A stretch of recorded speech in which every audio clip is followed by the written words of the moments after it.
ESG. ESG stands for Environmental, Social and Governance Practices. इनका महत्व बहुत ज़्यादा है क्योंकि आने वाले समय में ये मार्केट बहुत आगे जाने वाला है। अभी अगर इस मार्केट की साइज़ हम देखें तो करीब करीब ये मार्केट की साइज़ $30 ट्रिलियन के आसपास है आने वाले समय में, यानी कि 2030 का जो टारगेट है 2030 में ये मार्केट 30 ट्रिलियन से बढ़ के $40 ट्रिलियन होगा। एलोन यूरोप का जो कंट्रीब्यूशन होगा 2030 में करीब करीब $30 ट्रिलियन का कंट्रीब्यूशन होगा अलग अलग सेक्टर में, क्योंकि यूरोप में पहले से ही इन सब की शुरुआत हो चुकी है, बाकी वर्ल्ड तो बस उनको फॉलो कर रहा है। आने वाले समय में ईएसजी में बहुत ज़्यादा प्रॉमिसिंग अपॉर्चुनिटीज़ आपको दिखेंगे। According to the Bloomberg 135 industries and 200 plus, more than 200 plus countries, they have already started application of ESG framework within their organization. ये बहुत अहम बात है हम सबके लिए, क्योंकि अगर हमें ऐसा डेटा पता नहीं है तो जॉब ढूंढने या करने में बहुत दिक्कतें होगी। अगर हम अभी ग्रोथ की बात करेंगे 2019 से लेकर के 2023 के बीच में जो ग्रोथ हुई है करीब करीब 223% की ग्रोथ इस इंडस्ट्री ने अचीव करी है। तो ये बहुत ज़्यादा इम्पॉर्टेंट है ऐसे फैक्टर्स को समझना, बारीकाइयों को समझना, ताकि आप जॉब के ऊपर फोकस कर सकते हैं या फिर इन्वेस्टमेंट अपॉर्चुनिटीज़ को टैप कर सकते हैं। See, entire world is now, guys, focusing on three things. One is clean water, clean energy, clean air. क्योंकि ये ज़रूरी इसलिए है, अगर हम इन तीनों को बाजू में निकाल दें तो आप कितनी भी ग्रोथ अचीव कर ले, आप कभी वो सस्टेनेबिलिटी लेके नहीं आओगे, क्योंकि ईएसजी का जो मंत्रा है, मिशन है, why ESG, ESG is looking for a long-term value creation, but without considering environment, without considering the social factor and good governance practices implementation within an organization, हम sustainability कभी भी अचीव नहीं कर पाएंगे। इसलिए ये सब आता है। अभी अगर मैं एक उदाहरण इसके तौर पर आपको दे दूं कि चलो एनवायरमेंट का एग्जाम्पल मैं देता हूं। एनवायरमेंट मतलब क्या, अगर कोई आईटी कंपनी है तो उसमें बहुत ज़्यादा तौर पर वाटर वेस्ट होता है, राइट, क्योंकि हम जो जिस तरह से वाटर यूज़ करते हैं, ज़्यादा से ज़्यादा वाटर यूज़ करते हैं, उसके चलते हम कभी भी ज़्यादा अच्छी तरह से वो वाटर का इस्तेमाल नहीं कर पाते। लेकिन ईएसजी के अंडर जिस दिन भी हमने ईएसजी इम्प्लीमेंट करना शुरू कर दिया, वहाँ से वो पूरे वाटर की ट्रैकिंग करनी पड़ेगी। सेकंड, मान के चलिए कि हर एक कंपनी में अपने ऑपरेशंस को कंटिन्यू करने के लिए बहुत बड़े बड़े वहाँ पर क्या रखा गया है, जनरेटर्स रखा गया है टू जनरेट एनर्जी और प्रोड्यूस एनर्जी। बट अगर आप ये कहते हो कि हम कार्बन इमिशंस को सपोर्ट करते हैं, हम डेवलपमेंट को बढ़ावा देते हैं, तो पहले अपने को जो भी विद इन ऑर्गेनाइजेशंस ऐसे जो भी ट्रेडिशनल मेथड्स है to produce energy and all, उसको पहले बंद करना पड़ेगा एंड रिन्यूएबल की तरफ जाना पड़ेगा। तो ये पूरी जितनी भी प्रैक्टिसेस है गाइस, वो ईएसजी के अंडर कवर होती है एंड इसके अराउंड हमको रिपोर्ट्स भी बनाना पड़ता है।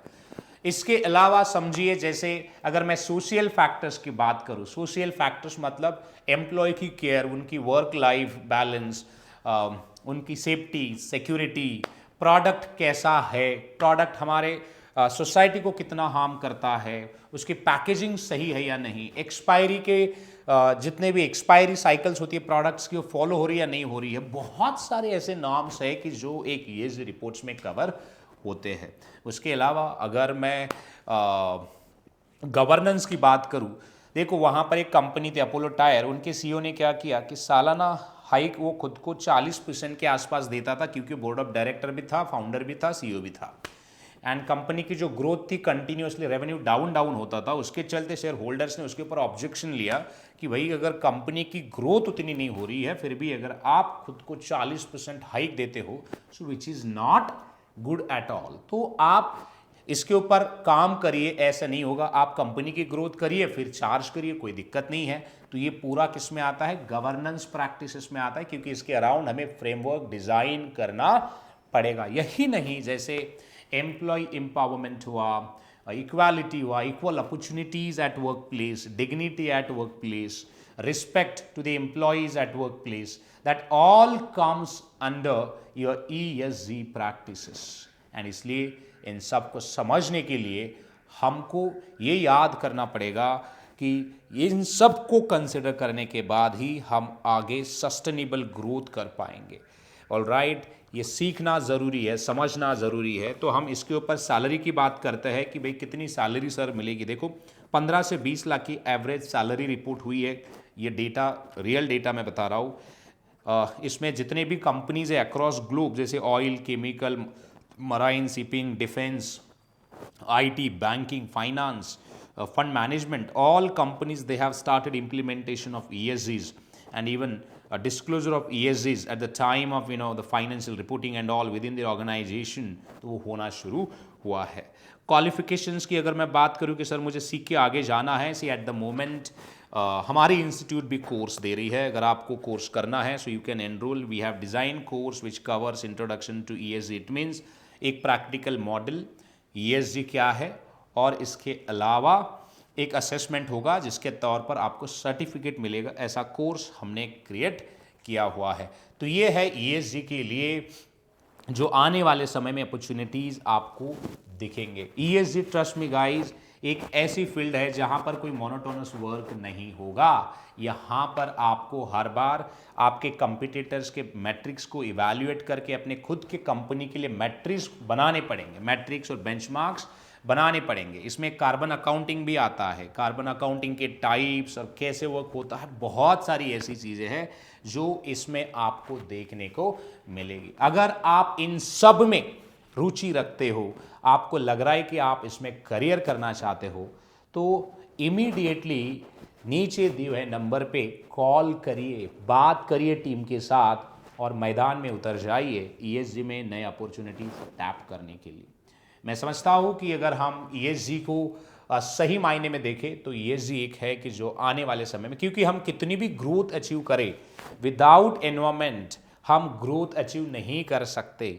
विदाउट सोशल एस्पेक्ट हम लॉन्ग वे वॉक नहीं कर सकते। विदाउट गवर्नेंस यानी कि अच्छी प्रैक्टिसेस अगर नहीं है ऑर्गेनाइजेशंस में तो हम आगे नहीं बढ़ सकते। ये उसका पूरा समरी है। मैं कोर्स लॉन्च करने जा रहा हूँ ESG के ऊपर। अगर आपको पसंद आता है तो आप उसको एनरोल ज़रूर करिए, क्योंकि उसमें काफ़ी सारी चीज़ें होगी सीखने के लिए। तो हम मिलेंगे, अगर आप कोर्स एनरोल करते हो तो हम वहाँ पर मिलेंगे और बात करेंगे और सारे मुद्दों पर जो कि कोर्स में कवर होने वाली है। Different frauds, accounting practices, environment factors, कई सारी ऐसी चीज़ें जैसे ग्लोबल वार्मिंग, राइजिंग टेम्परेचर, कई सारे ऐसे एस्पेक्ट्स हैं। हम उन सभी को मुद्दों को टच करने वाले हैं। तो चलिए, अगर ये एपिसोड आपको अच्छा लगा तो प्लीज़ लाइक एंड शेयर, ताकि आपका एक लाइक शेयर हम सबको ऊर्जा देता है आगे काम करने के लिए। धन्यवाद। मेरा नाम Shivraj, the founder of GMT academy. ये एपिसोड मैंने आपके लिए रिकॉर्ड किया हुआ है। तो अगर ये आपको पसंद आता है तो आपके और सारे दोस्त लोग होंगे, उनके साथ शेयर भी करिए। Thank you very much.